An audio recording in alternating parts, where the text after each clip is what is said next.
Good afternoon and welcome to our third Hawkeye Parent and Family webinar of the 2018-2019 academic year. My name is Lisa Kelly and I work in the Office of Academic Support and Retention, and I'll be the moderator for today's webinar. If you are unfamiliar with our webinars, they're hosted on the first Friday of each month from noon to 1 p.m. We hope that each one provides you with up-to-date information that may apply to your students' transition here to the University of Iowa. We know that parent and family members play a vital role in our students' success. And we hope that these webinars provide a platform for us to provide you with resources that help you support your student in their success. If you can't attend every live webinar, we do record and post them later on our website and YouTube. For more information, visit parents.uiowa.edu and click on the Resources tab. Each webinar has a short presentation, then a question and answer portion, where you can get your questions answered by our campus experts. Today's webinar is Paying for the Next Year, the Financial Aid Process. We're very lucky to have a wonderful campus partner with us today. Cindy Cipher is the Senior Associate Director of the Office of Student Financial Aid and the Office of Student Employment. Cindy will share information that will help you and your student understand how to understand the financial aid process and resources that you will need. All right, I'll turn it over to Cindy. Thanks, Lisa. So I'm glad to be here today. I think it's important that we begin talking about next year. It feels like we've just started this year, but the FAFSA process has started earlier for us all across the nation, and it's good for you to be making plans to be doing that FAFSA now and setting things in motion so that your student has their finances set for the following year. Finances really do play a big part in student success. Students who understand their costs and can develop a plan, reduce the stress that they deal with regarding anxiety, and that can inhibit their academic success if they're worrying more about their university bill than their time in the classroom. Developing a budget before the school year helps, so the student can then learn to live within that budget or can learn to develop other avenues of resources like student employment. Getting a job certainly increases the students' financial resources, but we believe that it really improves their connection to campus, their time management and organizational skills. We've found through research that our retention, students who return to campus, and our graduation rates are strengthened, as well as the student's GPA, when the student works a balanced number of hours. I mean, it is important to keep in mind a balance between their academics and their work, but the job has many benefits besides just the paycheck. The other thing that it's important to think about in terms of the bill is that students who do have late bills will be assessed late fees. Students won't be allowed to register on time. Soon we'll be registering for the spring semester, and we want your son or daughter to have access to the courses that they're interested in by being able to register at their registration time. And they would also have difficulties in terms of moving back into the residence halls if they have a large unpaid U-bill. So this is my biggest visual screen because it's my most important one. It is time to file the 1920 FAFSA. October 1st is when it opened up. Our priority deadline is December 1st. But I would certainly encourage you to file the FAFSA just as soon as you can. It's okay, move on. So in terms of steps for success, we want to encourage your students to work with financial aid staff if they have questions about financial aid options, or if you have questions as you're filling out the FAFSA. We want to encourage the student to meet with our financial literacy services staff. We have staff dedicated to helping students understand their loans, developing a budget, how those loans impact their future, and what's a reasonable amount of loans to borrow, considering the student's major and the student's earning potential in the future. Your student's education is an investment, so loans in and of themselves are not bad at all. In fact, in many cases, they're a necessity. But it's finding a way to minimize the loans so that the student is only borrowing absolutely what is necessary and not any more than that. And then we also encourage your student to utilize Hire a Hawk in order to locate a student job And if they have questions about the Hire a Hawk system or having difficulty finding a job, they would be able to work with staff in the Pomerantz Career Center to help them with the Hire a Hawk system. Now we want to talk a little bit about some specifics on the FAFSA. The first thing that I want you all to know is that you do have to use the FSA ID in order to electronically sign the FAFSA. Now, if you filed the FAFSA last year, you're going to, or this year, I mean to say, financial aid is one of those odd things where you feel like you've got about 3 years going at the same time. So this year, for 18-19, if you filed the FAFSA, you would have used the FSA ID. So you already have it. So you just need to find it. Hopefully you've put that someplace safe along with the passwords. If you do end up needing to reactivate your password, there are detailed instructions at fsa.ed.gov where you will be able to get some help with that. And if you don't have one, that's where you would go to apply for one.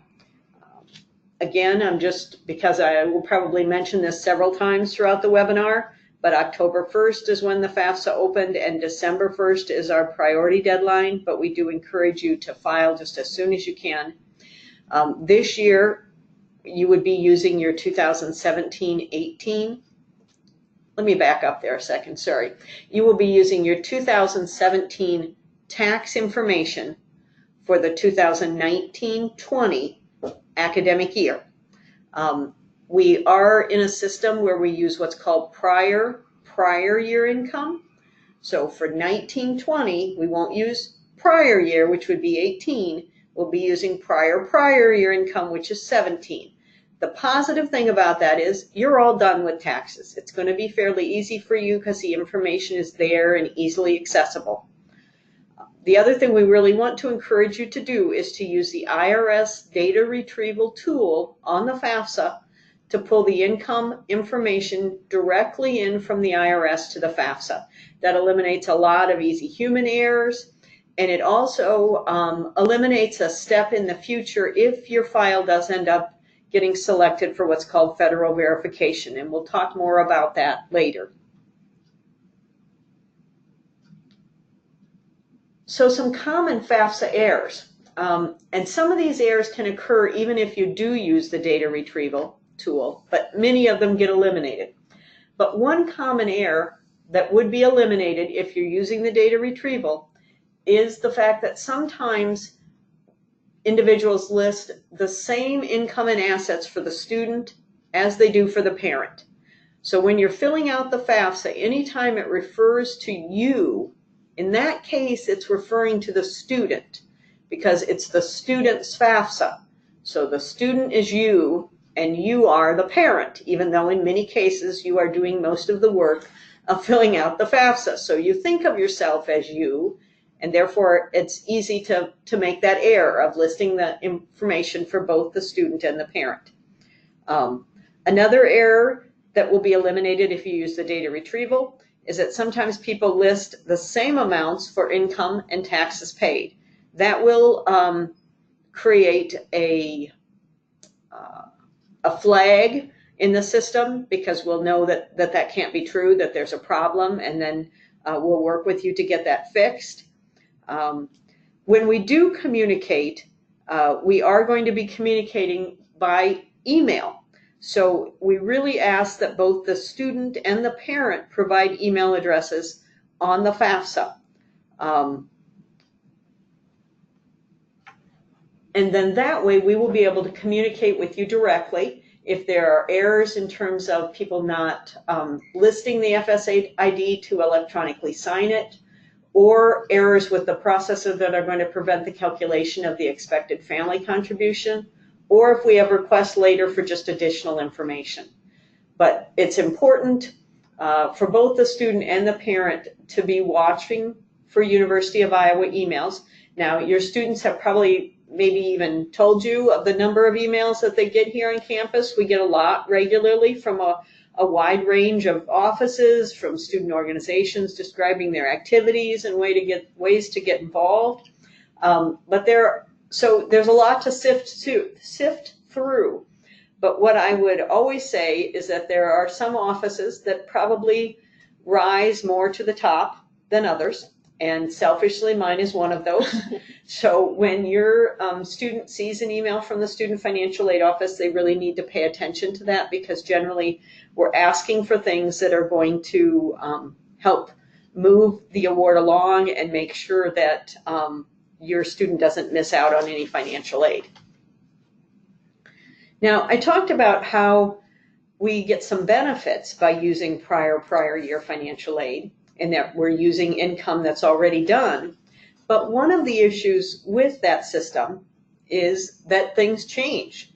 Using 2017 income is great as long as it's about the same as your 2019 income is going to be, or your 2018 is going to be. If something significant has changed in that, if a parent has lost a job, a parent was getting a lot of overtime and now they're not, a parent retired, it's really important to let the Student Financial Aid Office know that. There are other issues that also impact your ability to help pay for the student's education. You can have a one-time income on your tax return. So maybe 2017, something was unique. There was a sale of property, but you used that money to pay off a loan totally. So it wasn't really new money for you or real money. It was just money on paper. There's ways that you can document that so that we can make that adjustment. If you had things that we hope don't happen too often, but high medical expenses, a death in the family, if there is the marriage of a student, that would be okay, but the divorce of a parent, all those things impact the ability to pay. And those are things that the office can work with, but only if we know about them. So please encourage your student to come in the office to talk to us, or please contact us yourself so that we can help you work through. We've got specific documentation we'll request of you, and then we'll get that sorted through. Each financial aid office across the nation is given what's called professional judgment, the ability to make changes to the way the formula works, because sometimes the formula just doesn't work for families. But there are a couple of things that we aren't really allowed through professional judgment to say are special circumstances. So if a person has high credit card debt, and we certainly understand that that may impact a person's abilities to pay for college, it is not something that we can consider. Or if the family has private educational costs for siblings, those are not considered special circumstances either. So federal verification, I mentioned earlier that the FAFSA might be selected for federal verification. And if you had used the IRS retrieval tool, this would help eliminate a step. That is true, because with verification, what the government is saying is that we need to verify the information that was provided on the FAFSA. We have about 25% of our filers who are selected. So if you're selected, don't feel singled out, don't feel concerned. It is just something that happens. It's a process. The government's way of making sure that the people who are getting financial aid are the people that they want to get financial aid. So in that regard, it is generally the students who are qualifying for our higher need kinds of financial aid that are selected.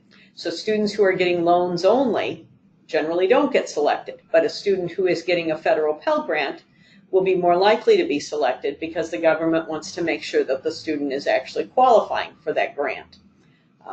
So when you're selected, there are a couple of things that you're going to have to provide us. We're going to have you complete a form called a verification document, which you'll be able to access on MyUI. And on there, you will provide us information about the household size and the number in college. We also have to verify income information. Now, if you've used the IRS retrieval tool, you've done that, and that takes care of that piece. If you haven't, then we do have to get the income information directly from the IRS. We cannot take just a paper copy of the tax return that you sent in to the IRS. So you would have to contact the IRS directly. You can do that online. You can do it by phone, but they will need to provide you with a form called the tax transcript, which you would then send to the university. There are also a couple of other verification categories. We don't have a number of these happen, but I want to make you aware of them. Sometimes students are selected and we have to verify their high school completion. Sometimes students are selected and we have to verify the identity of the student. So sometimes students actually have to come into the office to do that, as opposed to just sending the forms. The other thing that I wanted to mention in terms of income is we do also work with families who are non-tax filers. And then the government requires that we verify that non-filing status.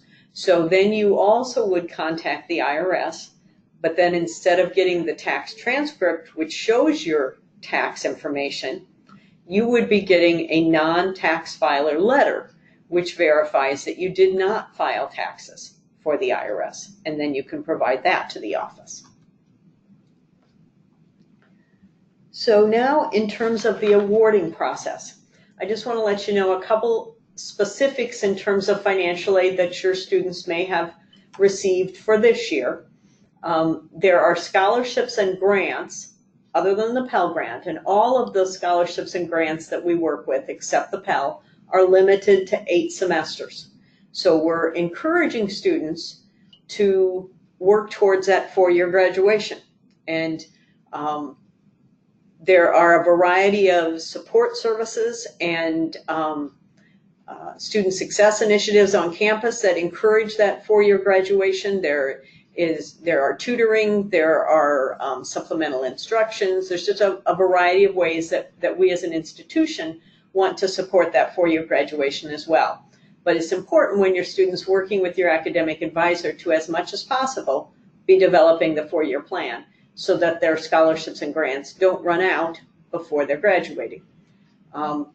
We always award grants and scholarships first before work study, and work study is only awarded if the student indicates that they want work study on the FAFSA.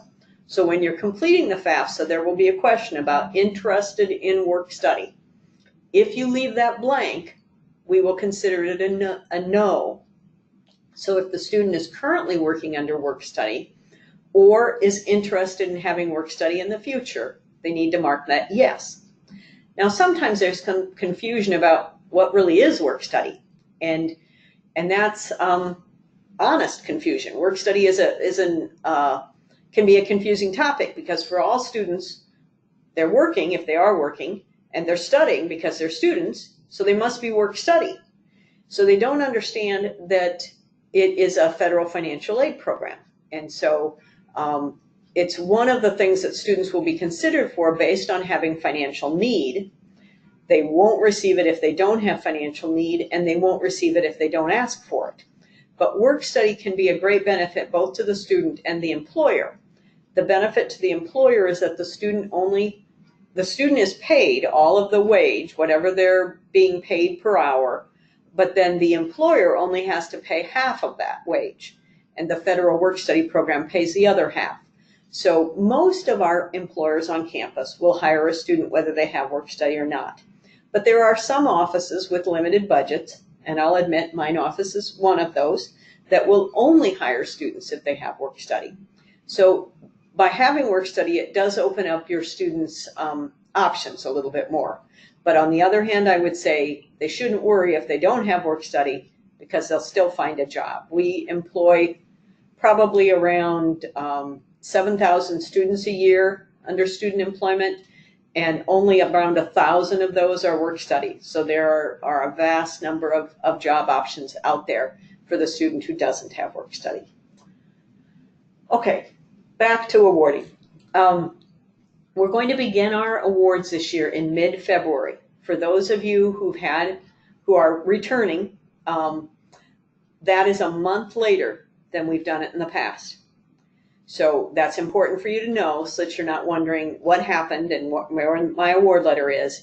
As soon as you file the FAFSA, and the office gets it. It's going to take a little bit of time, a week max, at the processing center, and then we're going to get that information electronically. We're going to send an email out.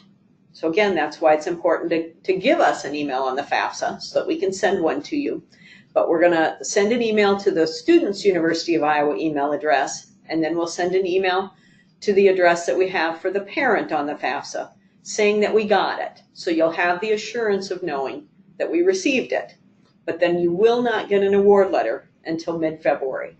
The mid-January was just creating some issues in terms of helping students that are currently here on campus as they are starting classes for the spring, which is about that same time, mid-February. And those students have questions and have need attention, and so we were feeling as though we weren't being able to give the time to our current students in the same way that we wanted to give it to students who were just getting their award letters. So we're going to be backing that up about a month in order to provide the best service that we feel that we can. So first year students receive an award packet in the mail. So if your student is a first year right now, you would have gotten a nice paper mailing that went over things.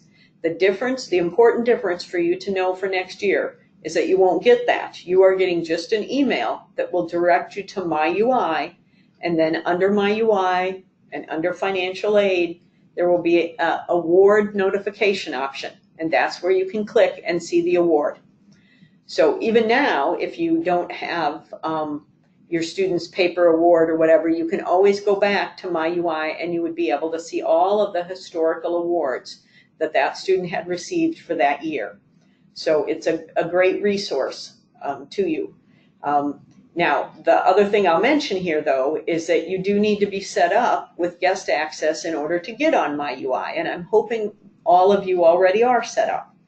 But if you are not, that is something that you can still do right now, and setting yourselves up on guest access will allow you to have a wide range of information in order to better communicate and better support your student. You'll be able to see access to the student's university bill, their financial aid. So I would just encourage you to work with your student to get that set up. So we make our first awards in mid-February, and I want to make you aware that at that point, all of our scholarships and grants, other than the Pell Grant, are going to be gone. When we make our first award, everything that is awarded from my office, because those are generally limited funds, those funds are going to be gone. So the students who filed the FAFSA by the priority deadline and meet the other renewal requirements are going to be awarded it. And so now we're going to talk a little bit more about what it takes to have some of those things renewed. So if your son or daughter have an award through the admissions office, some examples of that would be the National Scholars Award, the Iowa Scholars Award. There is a Iowa Flagship Award. There's just a variety of them. And if you're not sure, you can certainly look back to your student's award notification. But if they have those things, those are going to be renewed after a review of fall grades. So it's important to know that there is a mid-year semester review. It's important for your student to be aware of that. Now, of course, we want them to set academic success goals and just do the best that they can do. But it's also important for them to know what's the minimum I can do, because it is a bit of a transition this first semester. And so they need to know, first of all, that all of the awards through admissions require students to be enrolled as a full-time student, 12 hours. 12 hours on a continuous basis, so every semester, 12 hours. Part of that is because they need at least 12 hours in order to graduate in 4 years. So really, they're going to need 15 hours regularly a semester if they're going to earn the number of hours in 4 years that they need in order to graduate. But then beyond that, there will be a GPA component. And that GPA component is going to vary based on the type of the award. So it's important for the student to take the time to go out to MyUI, and then under financial aid, there is a tab for scholarship academic requirements. and check that just to see what their scholarship requires, so that then they can be sure as they're going through the semester, taking midterms, preparing for finals, that they're doing what's necessary to make sure that when the semester ends, they still have that GPA so that it is reviewed.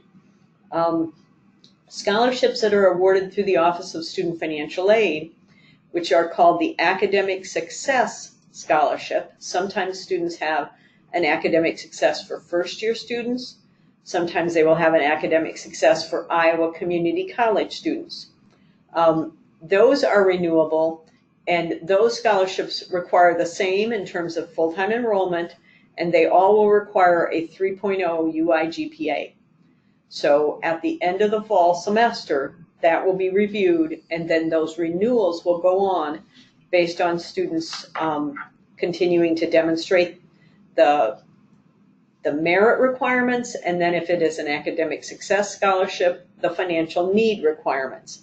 And again, bear in mind that December 1st priority deadline. The other thing I want to mention, though, is students who are highly successful students should also be looking for other scholarship opportunities. The university has an Iowa scholarship portal. The web link is there. There's another way that another option for getting there is to simply go on the financial aid website. And when you're on financial aid, there's an option on the left for types of financial aid. You click on that and then click on scholarships. And then at the right top there, your option is the Iowa Scholarship Portal. And your student can go out there and complete a general scholarship application. The system will know a little bit about your student already, just when they sign in with their Hawk ID. They'll know what college they're in, and what college they're in is important, and that some colleges will have different deadlines in terms of the application deadline. So when the students go on to the scholarship portal, they are going to find some scholarships that they just get auto-matched to based on the collegiate or the departmental requirements. And then there are some scholarships that they'll be given an opportunity to apply to, because it looks like they meet the requirements, but there's going to be more. They might have to provide an essay or complete a reference.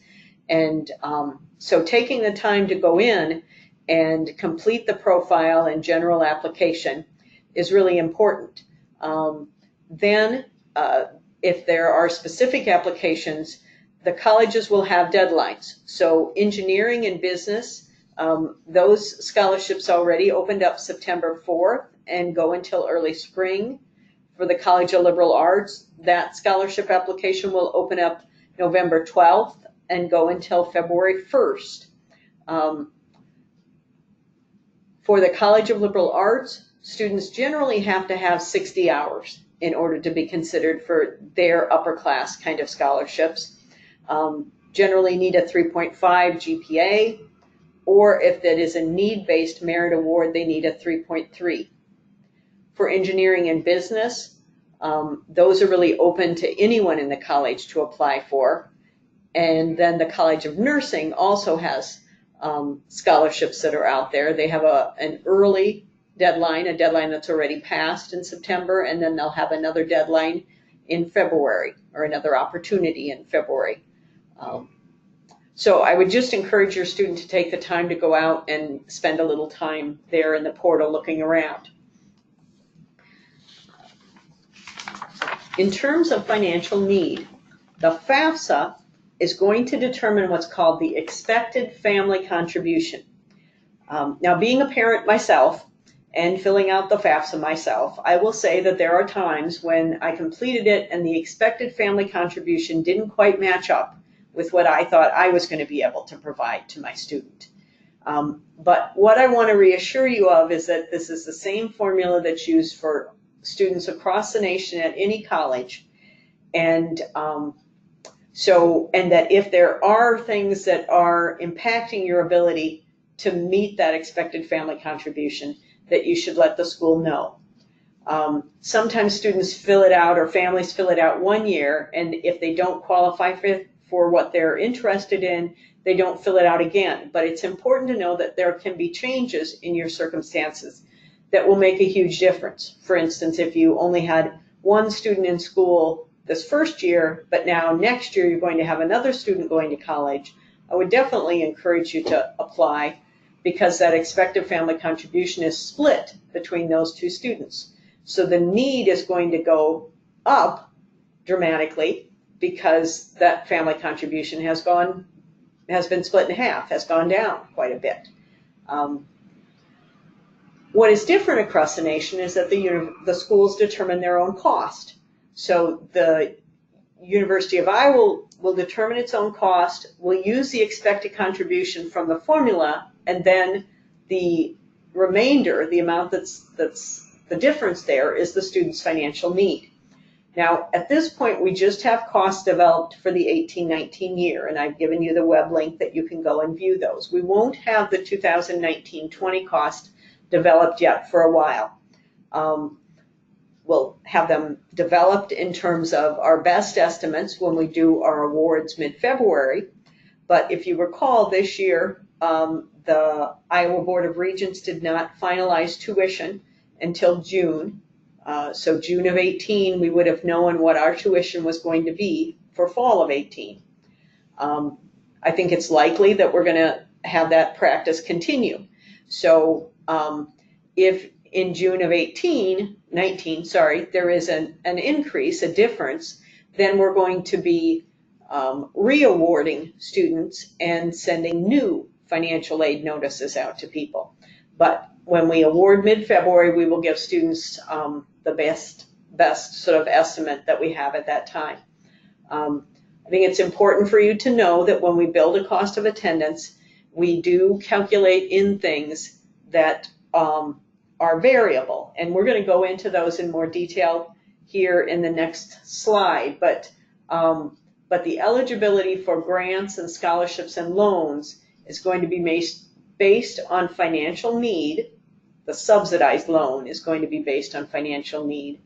And then there is eligibility for other loans like the unsubsidized loan and the Parent Plus that is just based on that cost of attendance. Now that's another difference actually that I'm reminding myself of when I mentioned the Parent Plus, in that this year we would have what I will use the word package. We packaged that Parents Plus for every student. We built it in so that the full cost of attendance was being met when you saw that award notice. Now, next year, when you get your 19-20 financial aid award notification, you will still, if you had eligibility for the plus, you will still continue to show eligibility for the plus, but we're not going to automatically award it. We're going to leave it open to the family to let us know if they do want to have that Parent Plus loan. And so when you receive the award, you'll notice that there is some unmet financial need, some amount that hasn't been covered by the financial aid that's already been awarded. And I just want to reassure families that have been taking out the plus in the past that that same opportunity will exist for them. So here we've got information regarding our 18-19 cost. And you can see that we have differences between our on-campus cost and our off-campus cost. Now, at some point, your student's going to be making some decisions about what they're going to do next year. I don't think they have to make those decisions quite yet. It's important for them to get a feel for what it's like to live in the residence halls, know if they were thinking about living off campus, who they might feel comfortable living off campus with. But I also want to encourage students to think about the option of living on campus. There may be some differences in cost, but generally they're fairly slight. But you can see even on the screen here, I'm showing that a resident student living on campus, our average is around $24,000, but the student living off campus about $23,000. So it is about $1,000 difference. But your student needs to look at a number of things when trying to make that decision. There are responsibilities off campus that they don't have to deal with if they're on campus. They have to, be paying their own utilities, be figuring out what their food's going to be, just be more responsible. And some of those responsibilities take time away from their academics. So often we will see that the students who do continue to live on campus in the residence halls have improved success. Their GPAs are generally higher. They are able to concentrate more on their academics because they're not focused on other things. But off campus, maybe the option that turns out to be right for your student. I just want to encourage you to look at both options. So for on campus, the costs are more what I would call a contracted cost. We know that what the tuition and fees will be, that's an amount. There's no flexibility there. Their housing and meals, there is some flexibility there based on the type of meal plan that they select and room plan that they select. So we're going to use an average, and that average may not be exactly correct based on what your student's actual contract is. And then we have the estimated expenses, the expenses you're not going to pay to the university, but may be expenses that your student has. They're all going to have books and supplies. Now there's ways to minimize that, but they're going to have those costs. They're going to have personal expenses. They're going to have transportation. Depending on where their home is, their transportation may not be that much or maybe more than that. Their personal expenses, just as it says, it's personal. It's going to vary a lot based on an individual's spending habits and behaviors. So that's an area where they can minimize things. Then when we look at off-campus, this is where it might be really helpful for the student to meet with our financial literacy services staff to develop a budget so that they really understand what it is going to cost them to live off campus. They're not going to get a nice bill where they put it all towards the bill at the beginning of the fall and then the beginning of the spring. They're going to get their financial aid, more of it, as a direct deposit refund, because they're going to then have to use that financial aid in order to cover their housing and meal expenses. And those are going to be variable based on if the student chooses to live on their own, if the student chooses to live with several roommates, depending on how close to campus they live, depending on whether utilities is built in or cable is built in. So there's just a number of things to consider there. And we could help the student look at their financial aid and make sure that they are budgeting it in such a way that they don't run out before it's time to pay their December rent with their refund. Again, you can see the personal and the transportation. The transportation is higher for a student who's living off campus because there could be some commuting costs built in there. Student may have an apartment that's in Coralville and they're driving to campus. So, there's just some variations there. But it's important to sit down and have a conversation with your individual student about spending habits and about choices when you're going to make that decision for next year. So we talked a little bit about minimizing cost. Books and supplies is one of those areas. We encourage students to consider buying used books or renting them. Now there are also a variety of options where students can use electronic books so that they don't actually even have the physical copy of the book, but they're still getting the same information. In terms of renting them, sometimes that rental can happen with the campus itself at our bookstore, but then there's also a number of rental sites online that students can use. Personal and transportation, we talked about ways to minimize that. And one of the things we really encourage, or one of the reasons behind looking carefully at these expenses, is that we want to encourage students to reduce their loan debt whenever they can. So we would encourage students to look more at the costs that they know they have to pay, their tuition and fees, whatever they're going to have for housing and meals, whether it's on or off, and then subtract from that their grants and scholarships. And then they would know what they have to have for the bare minimum. Because my hope is that if they do have personal and transportation expenses, they might be able to get a student job that would be able to cover those things rather than having to borrow for those things. Aid disbursement. So your students who are here right now, my hope is that we've dispersed all of their financial aid to them already for the fall. But I would say that even for this year, we are still working with some students who, some of them have significant U-bills, and some of that is because they haven't been able to get the financial aid released to them. Federal verification is one of the things that will hold up the release of their financial aid. So it's great for your student to file early and get awarded financial aid, but it only works if we release it to them. And we can't release it to them if we're missing some things. So the best place to go to find that out would be to go onto MyUI, onto financial aid, and then the option is application and loan documents. And that will spell out very specifically what thing the student might be missing and what they have to do to complete it. So if it's an online form or a form that they can, print off, there will be a link to it there. If it is a loan document, then we will link them to the studentloans.gov webpage where they can go on and complete the online promissory note, or if it's a PLUS loan, the PLUS request. The loan documents for the student, if they do the promissory note and the entrance counseling, they will only have to do that once. That will stay with them. But they have to do loan confirmation every year. And the reason for that is because we want the student to think about each year how much they need and only be borrowing what it is that they need, not necessarily the maximum amount.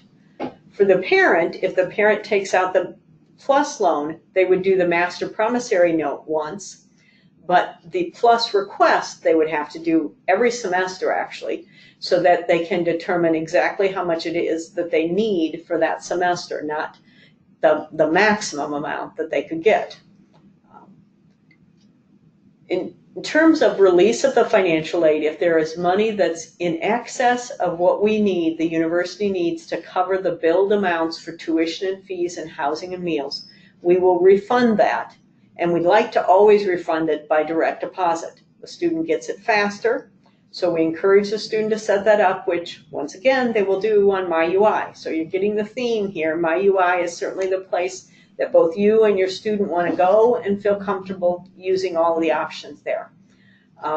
If the student doesn't set up direct deposit, the money will come by check, and that can take a couple of weeks.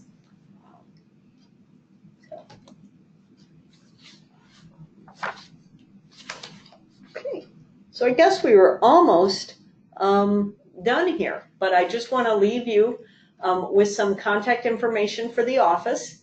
Our website obviously is a great informational tool for you. We are located in 208 Calvin Hall, so if your student hasn't been to the office yet and they've got questions, just encourage them to stop by. We are open from 8 to 4:30. If the student, many of the questions that a student might have, we're going to be able to just help them at our front desk. But if the situation becomes more complicated, or it's something very personal and they would feel the need to just want to sit down with somebody, which is fine, we have walking counselors that are available from 10 to noon and 1 to 3. They can also email the office. So sometimes when your student is available to think about their financial aid is when our office isn't open. So at 11 o'clock at night, when they've settled into doing some studying and thinking about what they need to get done, they may realize, oh yes, I've got a question about that. So they should just send an email to the office and we will get back to them, or they can call. We have counselors available during the day through the phones. Then I also wanted to provide information about our financial literacy services. That is an option by which they can actually set up a student appointment. And they can go onto MyUI under student information and then click on advising appointment. So it's the same place that they would go to set up a meeting with their academic advisor or with the Pomerantz Career Center staff. they can choose to set up a meeting for financial aid. So I think that's about it for today, but I appreciate your attention, and now we'll have time for questions. Yes, thank you so much for all this great information about students' financial aid process. So as Cindy said, we're going to move into the Q&A portion of our webinar. Please remember that Cindy is not able to answer questions about specifics on your student's experience, but she can provide information that may be helpful in guiding your student. If you have a question, type it into the question box on the side. We'll then read the question so all participants can hear, and then Cindy will answer the question. If we're unable to get to your question during the webinar, we will follow up with you via email. So we'll just take a second here and see if we have any questions.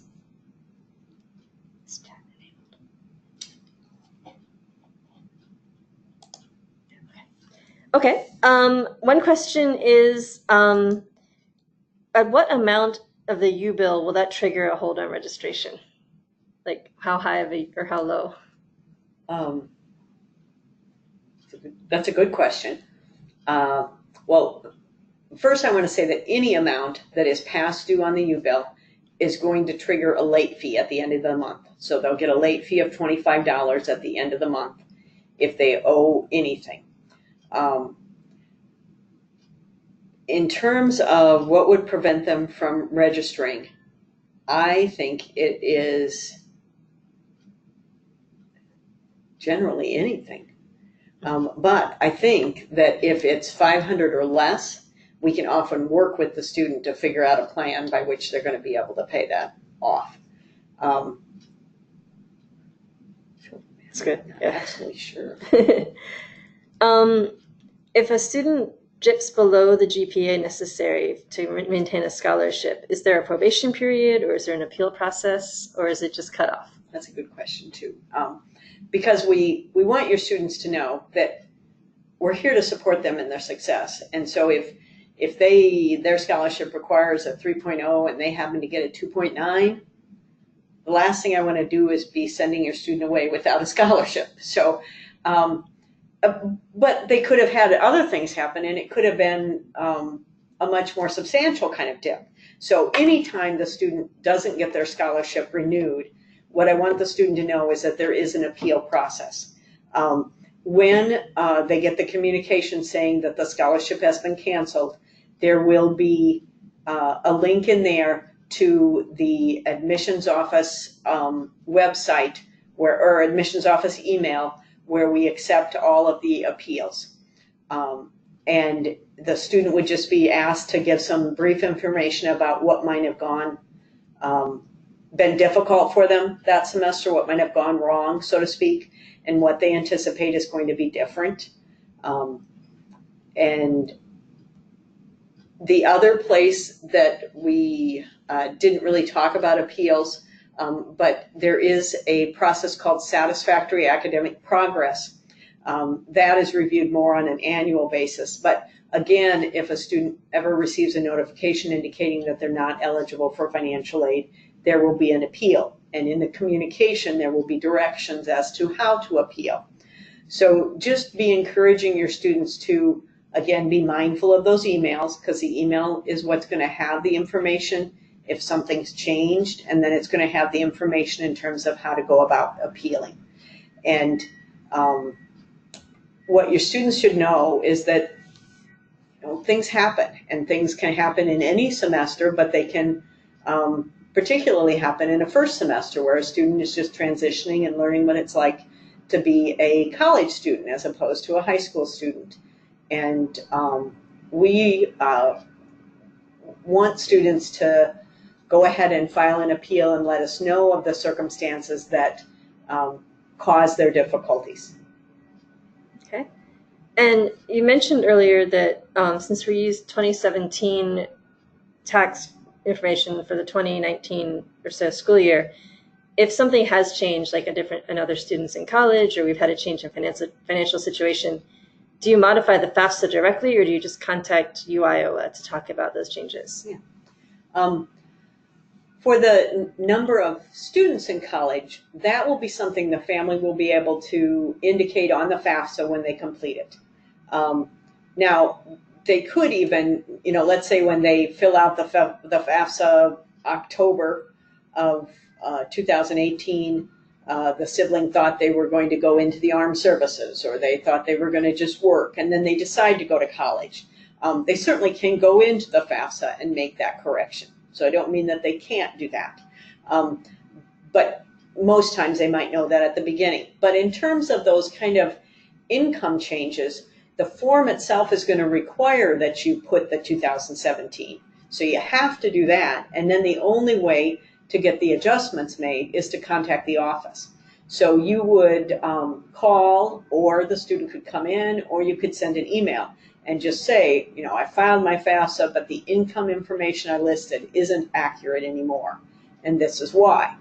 And then we will come back out and send you what's called a financial need appeal form. And with the need appeal form, we'll ask for some additional information and also some documentation. So if we're going to be using